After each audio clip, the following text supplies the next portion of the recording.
আমরা অনেকে স্টক মার্কেটে কাজ করতে চাই, কিন্তু বুঝে উঠতে পারি না যে আমাদের ট্রেডিংয়ের দিকে যাওয়া উচিত না ইনভেস্টিংয়ের দিকে যাওয়া উচিত।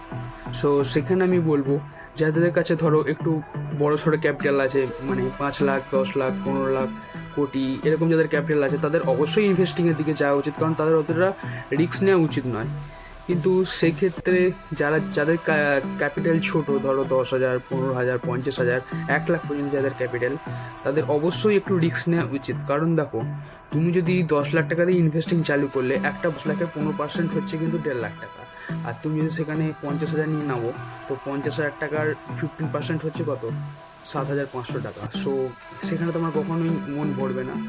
সো আমি বলবো যে তাদের একটু ছোট ক্যাপিটাল, তারা সেই টাকাটা নিয়ে ট্রেডিং চালু করো, বা ওই টাকাটা দিয়ে নিজেকে এমন কিছু কোর্স করো, বা নিজেকে ডেভেলপমেন্ট করার চেষ্টা করো, যাতে পরবর্তীতে তোমার স্যালারি একটা ভালো জায়গায় পৌঁছায়। সেই স্যালারি থেকে টাকা জমিয়ে তুমি অবশ্যই কিন্তু ইনভেস্টিং চালু করতে পারো।